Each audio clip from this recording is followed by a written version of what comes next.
बेतहासा दिल में तुझको ही चाहा है, हर दुआ में मैंने तुझको ही मांगा है। तेरा जाना जैसे कोई बद्दुआ, दूर जाओगे जो तुम मर जाएंगे हम।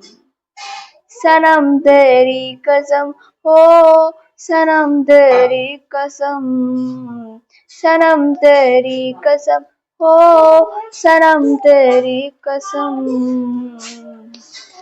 बेतहासा दिल में तुझको ही चाहा है, हर दुआ में मैंने तुझको ही मांगा है। तेरा जाना जैसे कोई बद्दुआ, दूर जाओगे जो तुम मर जाएंगे हम। सनम तेरी कसम हो, सनम तेरी कसम, सनम तेरी कसम हो, सनम तेरी कसम। नमस्कार दोस्तों, मैं खुशबू प्रिया मैम और आज आप लोग के लिए लाए हैं इम्पोर्टेंट क्वेश्चन। ठीक है, तो पहला क्वेश्चन इसमें है, वृक्का को मूत्राशय से जोड़ता है। ये जो वृक्क है, वृक्क को मूत्राशय से कौन जोड़ता है? तो मूत्रवाहिनी जोड़ता है। क्या कौन जोड़ता है? मूत्रवाहिनी। नेक्स्ट है अधात्विक तत्व। अधात्विक तत्व ब्रोमीन की भौतिक अवस्था क्या होती है? अधात्विक तत्व ब्रोमीन की भौतिक अवस्था क्या होती है? द्रव अवस्था होती है। क्या होता है? द्रव अवस्था। कौन सा गैर जैव निम्नीकरणीय पदार्थ निष्क्रिय हो सकता है? कौन सा गैर जैव निम्नीकरणीय पदार्थ निष्क्रिय हो सकता है और लंबे समय तक पर्यावरण में बना रह सकता है? कौन सा गैर जैव निम्नीकरणीय पदार्थ निष्क्रिय हो सकता है और लंबे समय तक पर्यावरण में बना रह सकता है या पारिस्थितिकी तंत्र के विभिन्न सदस्यों को नुकसान पहुंचा सकता है? इसका आंसर हो जाएगा प्लास्टिक से बनी सामग्री। क्या हो जाएगा? प्लास्टिक से बनी सामग्री। प्रकृति में हाइड्रोजन तत्व कितने समस्थानिक मौजूद है? तो प्रकृति में हाइड्रोजन तत्व कितने समस्थानिक मौजूद है? किस जीव में खंडन सामान्य होता है? इसका आंसर हो जाएगा 3। क्या हो जाएगा इसका आंसर? 3। ठीक है, प्रकृति में हाइड्रोजन तत्व कितने समस्थानिक मौजूद है? किस जीव में खंडन सामान्य होता है? ये अगला क्वेश्चन है। किस जीव में, पहला है प्रकृति में हाइड्रोजन तत्व कितने समस्थानिक होते हैं? तो ये होते हैं 3। नेक्स्ट है किस जीव में खंडन सामान्य होता है? तो केवल कुछ बहुकोशिकीय जीवों में, सिर्फ और सिर्फ जो है केवल बहुकोशिकीय जीवों में क्या होता है? खंडन होता है। नेक्स्ट है एंजियोस्पर्म के प्रजनन भाग। एंजियोस्पर्म के प्रजनन भाग फूल में स्थित होते हैं, जहां मादा प्रजनन भाग 3 भागों वर्तिका और अंडाशय से बना होता है और इसे क्या कहा जाता है? ध्यान दीजिएगा, कह रहा है एंजियोस्पर्म के प्रजनन भाग फूल में स्थित होते हैं, जहां मादा प्रजनन भाग 3 भागों वर्तिका और अंडाशय से बना होता है। इसे क्या कहा जाएगा? तो स्त्री केसर कहा जाएगा। क्या कहा जाएगा? स्त्री केसर। नेक्स्ट है सूर्य के प्रकाश का वर्णक्रम। सूर्य के प्रकाश का वर्णक्रम प्राप्त करने के लिए कांच के प्रिज्म का उपयोग करने वाले पहला व्यक्ति कौन था?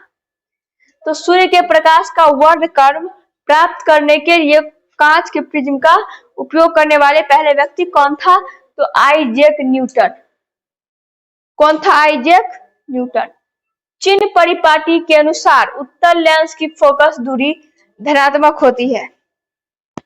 चिन्ह परिपाटी के अनुसार उत्तल लेंस की फोकस दूरी धनात्मक होती है, जबकि अवतल लेंस की फोकस दूरी ऋणात्मक होती है। अवतल लेंस की फोकस दूरी क्या होगा?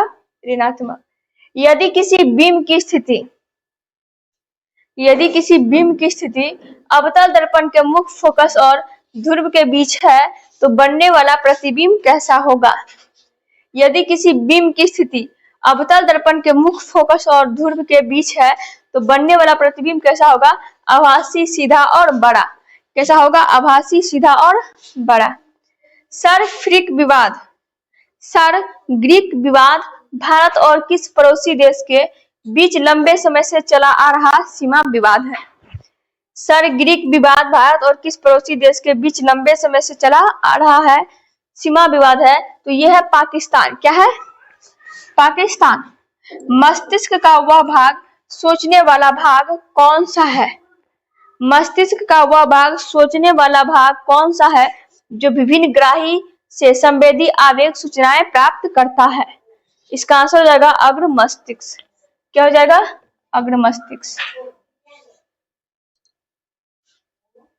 नेक्स्ट है हमारे पर्यावरण में से सभी जानकारियां कुछ तंत्रिका कोशिकाओं की विशेष युक्तियों द्वारा पता लगाई जाती है और यह ग्राही सामान्यतः हमारे इंद्रिय अंगों में स्थित होते हैं। क्या बोला? कुछ हमारे पर्यावरण में से सभी जानकारियां कुछ तंत्रिका कोशिकाओं की विशेष युक्तियों द्वारा पता लगाई जाती है और यह ग्राही सामान्यतः हमारे इंद्रिय अंगों में स्थित होते हैं, जैसे आंतरिक कर्ण, नासिका और जीभ। क्या है? आंतरिक कर्ण, नासिका और जीभ। जल तथा जल में घुले हुए खनिजों के अवशोषण। जल तथा जल में घुले हुए खनिजों का अवशोषण और उसे जड़ों से पत्तियां तक भेजने में क्या सहायता करता है? तो ये सहायता करता है वाष्पोत्सर्जन। क्या करता है सहायता? वाष्पोत्सर्जन। एल्यूमिनियम केवल भाप के साथ अभिक्रिया करती है। एल्यूमिनियम केवल भाप के साथ अभिक्रिया करती है, डैश के साथ नहीं। शीतल या गर्म जल। क्या हो जाएगा? शीतल या गर्म जल। वाष्पीकरण प्रक्रिया पर, वाष्पीकरण प्रक्रिया पर पृष्ठ क्षेत्रफल का क्या प्रभाव पड़ता है? इसका आंसर हो जाएगा पृष्ठ क्षेत्रफल में वृद्धि के साथ वाष्पीकरण बढ़ता है। पृष्ठ क्षेत्रफल में वृद्धि के साथ वाष्पीकरण बढ़ता है। यदि रक्त संयोजी उत्तक है, यदि रक्त संयोजी उत्तक है तो अस्थियां डैश है। अस्थियां जो है संयोजी उत्तक है। अस्थियां क्या है? संयोजी उत्तक है। परमाणु के नाभिक की खोज किसने की? तो परमाणु के नाभिक का खोज कौन किया? ये किया ई रदरफोर्ड। कौन किया? ई रदरफोर्ड। किसी तत्व का वह सबसे छोटा कण, किसी तत्व का वह सबसे छोटा कण जो अपने गुणों को बनाए रखता है क्या कहलाएगा? ये कहलाएगा अणु। क्या कहलाएगा? अणु। मनुष्य के शरीर में सिकुड़ता और शिथिल होता है जिसके परिणाम स्वरूप गति होती है। जिसके परिणाम स्वरूप क्या होता है? गति होती है। और इसमें एक विशेष प्रकार का प्रोटीन होता है, पेशियां। क्या होगा? पेशियां। यूकेरियोट में कौन सा एक दोहरी झिल्ली द्वारा कोशिका द्रव्य से अलग होता है और यह कोशिका की जीवन प्रक्रिया को निर्देशित करता है? ठीक है, तो क्या बोला?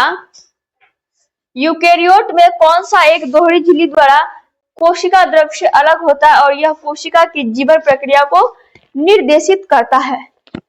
केंद्रक। किसी तत्व का परमाणु द्रव्यमान सामान्यतः, किसी द्रव का परमाणु द्रव्यमान सामान्यतः किस इकाई में व्यक्त किया जाता है? परमाणु द्रव्यमान इकाई। क्या होगा? परमाणु द्रव्यमान इकाई। नेक्स्ट, कौन से जीव पुनर्जनन की क्षमता वाली कोशिकाओं का उपयोग मुकुलन के लिए करते हैं? कौन से जीव पुनर्जनन की क्षमता वाली कोशिकाओं का उपयोग मुकुलन के लिए करते हैं? ये हो जाएगा हाइड्रा। क्या हो जाएगा? हाइड्रा।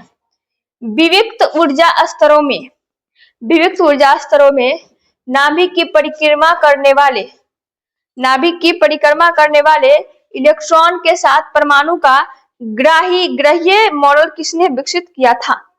तो विविक्त ऊर्जा स्तरों में नाभिक की परिक्रमा करने वाले इलेक्ट्रॉनों के साथ परमाणु का ग्राह्य मॉडल किसने विकसित किया था? ये हो जाएगा नील्स बोर। क्या हो जाएगा? Niels Bohr. यदि वीडियो अच्छा लगे तो वीडियो को लाइक कीजिए, शेयर कीजिए। यदि आप चैनल पर नए हैं तो चैनल को सब्सक्राइब